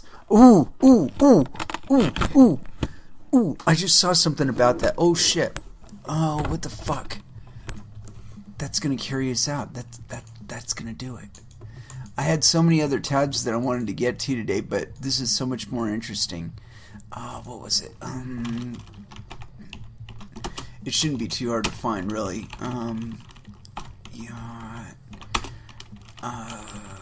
Trump. You're going to love this. Alright, where is is it? Where is it? Oh, shit. Damn it. I just saw something on... Oh, no wonder. The new shit isn't coming up recent. You know what? It's fucking Google. They're covering for him. Well, I don't know. Maybe if I try news. No, that's not it. That's not it. High living arms trader dies. Whatever. Okay. Well, anyway, I just saw something where, let's see. Oh wait, maybe this is it. He received some huge boat from Saudi Arabia, some huge yacht, and no, don't allow. God damn it. Why do these fucking people want to know where I am? Just be happy that I'm going to your fucking website, bitch. This is off of PakistanToday.com. Saudi King Salman gifts $1.2 billion in items to Trump. It's close enough, I guess, huh? U.S. President Donald Trump received gifts from Saudi King Shah Salman with worth of $1.2 billion during his first visit to Kingdom. The gifts given by Saudi King included a precious diamond armband made of pure gold with King Salman's photo imprinted on it, and 25-kilogram heavy sword made of pure gold with different diamonds and stones in it, or on it. The sword is worth of $200 million, and apparently the author is not an English first. Yeah, it's in Pakistan today, so something's gonna get lost in translation. Anyway, furthermore, gold and diamond-made watches worth of $200 million were also gifted to Trump and his family. A small replica of Statue of Liberty, but made with gold, diamond, and precious stones, will also be sent to the White House soon. Meanwhile, one of the major roads in Riyadh has also been named after Trump. A 125-meter-long yacht, which is the world's tallest personal yacht, as it has 80 rooms with 20 royal suites, will also be sent through U.S. Navy to America. No president has received these kinds of gifts before by Saudi Kingdom. Wow. That's the one I was talking about, the 125-meter long yacht. Now, let's just take a step back here, though. Okay? Remember that laborious fucking piece of legislation that we just plowed through? How legal would this shit be according to that? I mean, because this is obvious. This is obviously payment for something. You don't just give somebody $1.2 billion worth of shit and not expect something in return. I mean, the quid pro quo, man. I mean, come on now. I do for you, you do for me. That's how this shit works. I mean... But again, how much of this financial activity here would be deemed illegal according to that law we just, or amendment that we just plowed through? Or that wasn't an amendment, it was like a bill or some shit. Anyway, point being, it would be patently illegal. Fucking illegal. Completely illegal. I mean, and if you or I were to receive that level of gifting, oh yeah, here it is. It was S.1241, Combating Money Laundering, Terrorist Financing, and Counterfeiting Act of 2017. I don't know what to make of this fucking shit. I mean, who are the fucking terrorists that are being financed? I mean, I'm not giving any money to fucking Al-Qaeda. Are you giving any money to Al-Qaeda? I mean, not knowingly, of course. You know. But that's... Ignorance isn't going to save you, according to this thing. Whether you knew it or not, if your fucking money's involved, oh, hey. You're going to get swept up in that. So, yeah. Completely fucking Looney Tunes, people. Completely fucking Looney Tunes. And, let's see, I got enough time for at least one more article. And what should we end with? Oh, yeah, here. We're talking about regulation. This one, I almost fell out of my chair when I saw this shit. Oh my god. Did you know that Bitcoin has a master key to its blockchain? According to Morgan Stanley, it does. This is on Bitcoin.com by Sterling Ujon. Sterling? I'm going to assume this person has a penis. June 14th, 2017. And it's gotten a lot of views. So here it is. Morgan Stanley. Regulators need the blockchain master keys. This is a quote by Morgan Stanley. Investment bank Morgan Stanley stated in a report they have been receiving many calls from people interested in investment opportunities with Bitcoin and other cryptocurrencies. However, the bank implied Bitcoin and its ecosystem would need to submit itself to regulation prior to seeing any future growth. They want regulators involved so the blockchain can be adequately controlled. Quote, regulators are looking to have a master key so all transactions are visible to them. Dude, it's called look at the Blockchain Explorer. If you want to see all the fucking transactions, if they happen on the fucking network, it is on the motherfucking blockchain. That's what it's there for, fuckers. It's a public record. Publicly accessible to everybody. You don't need any master key in order to see that. Anyway, continuing. The investment bank also mentioned that they have no idea why Bitcoin and other cryptocurrencies are growing so quickly. They believe... Are you fucking kidding me? These people have been shoveling money up people's asses. Every time they see something that says ICO, they throw fucking money at it. They believe rampant speculation on crypto markets have driven the price upwards for no clear reason. Oh, no, it doesn't have anything to do with the state global economy. No. They said it's not clear why cryptocurrencies are appreciating so rapidly, apart from the appreciation itself drawing in more speculation against a potentially inefficient ability to sell.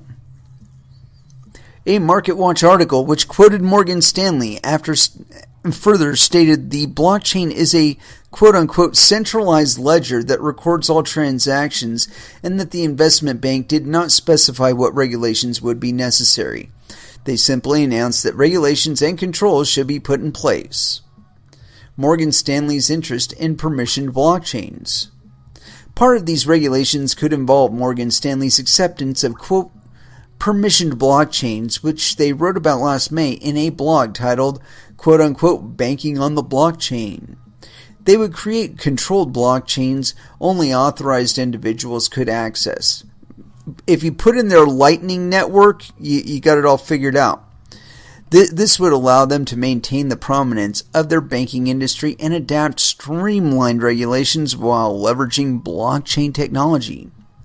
In the Post, they referenced another article saying, permissioned blockchains, a digitally distributed ledger where authorized users can record, process, and verify transactions to streamline their own operations and costs, i.e. centralization.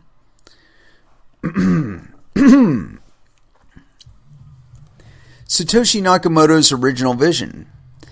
This may indeed streamline their costs, but it would likely also sacrifice Satoshi Nakamoto's original intention of blockchain technology, which was to put banking inside the hands of the individual.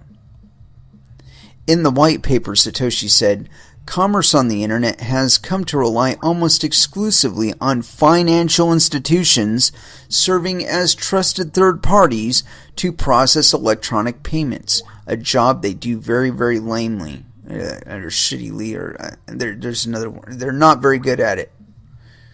While the system works well enough for most transactions, it still suffers from the inherent weaknesses of the trust-based model, meaning you can't trust humans. This is what Satoshi envisioned, but it remains to be seen whether Morgan Stanley's idea of the master key in blockchain technology will trump the idea of bypassing third parties. Many in the ecosystem still hope Satoshi's original vision will prevail in the end. Do you think the banks will be able to effectively regulate Bitcoin and create permissioned blockchains? No, they're waiting for you to fucking do it for them. That's what it is all about. That's what that whole fucking Lightning Network bullshit is all about. And I've been saying it a million fucking times on this show that if they do get segregated witnessing and they do operate with Lightning Networks, what's going to end up happening is Morgan Stanley is going to outbid you for fucking block space, and you're not going to be able to do Bitcoin transactions without going through a Lightning node or a payment channel. And of course, because they can actually afford to piss away the money on it, they're going to continually be able to outbid you for block space. And it'll be profitable to do it that way. Yeah. They haven't seen the flip side of this, I guess. They haven't watched enough exchanges to get hacked. Get hacked before to understand that this happens. It doesn't matter that the shit's happening on the blockchain. If we can figure out a way to siphon your fucking money out of there, somebody will do it. Period. So, Morgan Stanley, I don't give a fuck if you're hiring the most sophisticated programmers on planet Earth. Your permissioned blockchain is going to be nothing but a fucking honeypot. Somebody is going to figure out how to hack your shit. Probably one of the people that actually designs your shit. And they will have a quote-unquote master key to your blockchain. They will drain your funds. You will be fucked. And, the GR Bufu will commence. I mean, I've predicted that one for a long time. And I'm seeing the structuring of it before my eyes. I really think that, ideas like segregated witness are exactly that. And why anybody is giving into this idea, I find it appalling. And I don't think they're doing it by choice. I've read some of the Reddits for other coins that have gone through this, and they censor all of them. They censor all of them, but the truth eventually comes out. Shit like they'll do a quote-unquote mandatory update or upgrade, meaning if you're a miner mining that coin, you have to make this upgrade, i.e. they're making a hard fork, and they're making these coins adopt segregated witness. And I've seen it on a couple of them now. And what's happening also is this, that after that happens, they consider all of the blocks that they're receiving that were the standard of people that didn't actually upgrade. They're considering those to be quote-unquote spam. Now, do you hear me here? That's what they intend to do with Bitcoin, is they want to get their UASF bullshit in, and they want to fork the fucking network, and they have some hash power. But it's like I pointed this out to somebody, and it's been retweeted a couple times, that they were actually speculating, what if we lost 70% of the network hash power? If we lost 70%, it was phrased differently. It was, if we lost 70% of the hash power of the network, the UASF chain would have the same amount of hash power that Bitcoin had in November of 2016. That's all well and good. But as I pointed out, my response to that was, your UASF chain will get hacked to death within the first hour, because the people that have been attacking Bitcoin have also been scaling since 2016. They scale up their attacks along with Bitcoin's scale. They have to.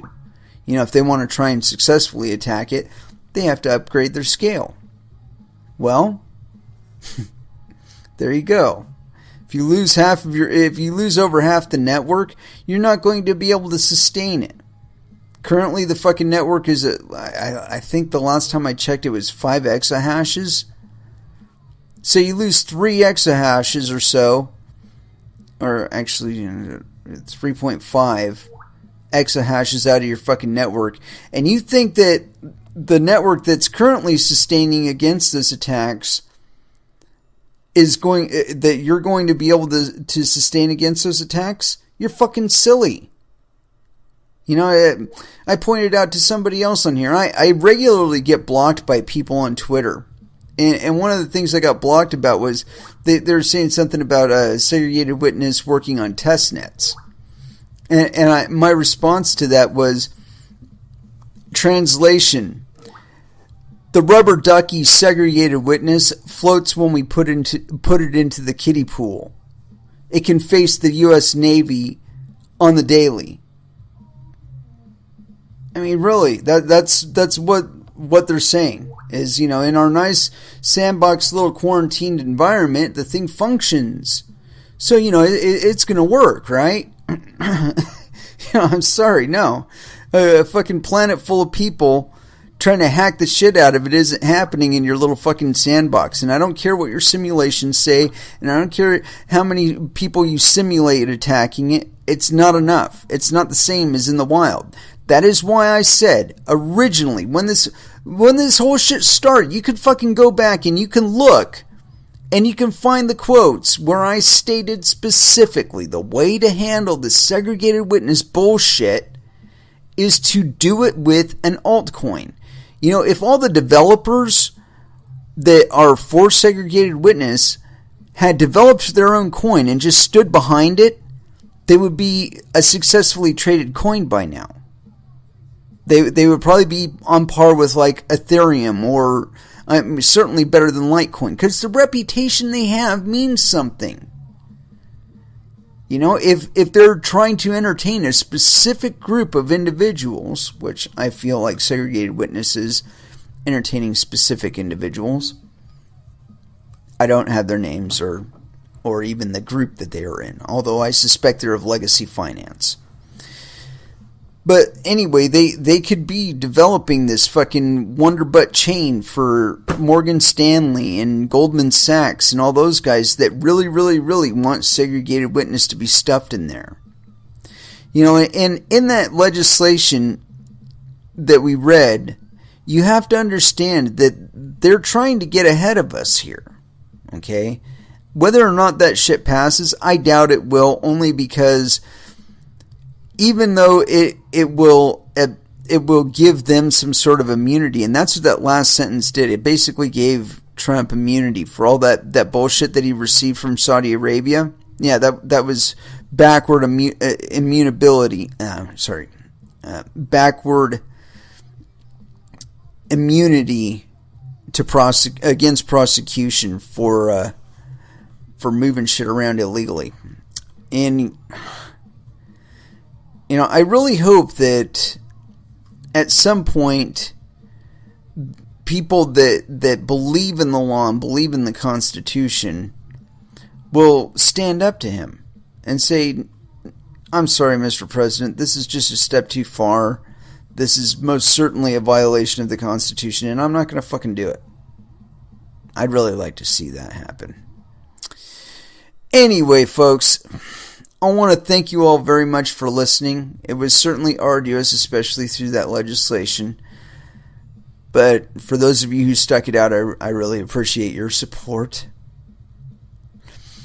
And so we will be back Friday at 8 p.m. Pacific Standard Time. And in between then, you can find me. I'll be in the IRC chat room for Verge Currency, among others. You can find me on Twitter under hashtag DJERock23. Or Coin Metal, of course. And I'm also on Facebook. But until Friday, I want you all to trade safe. I want you to do your homework, because, man, they're trying to make a fucking criminal out of you. And I want you to watch out for your own bunghole, because the U.S. government most certainly is trying to get access to it. Thank you again for listening, and y'all have an excellent evening.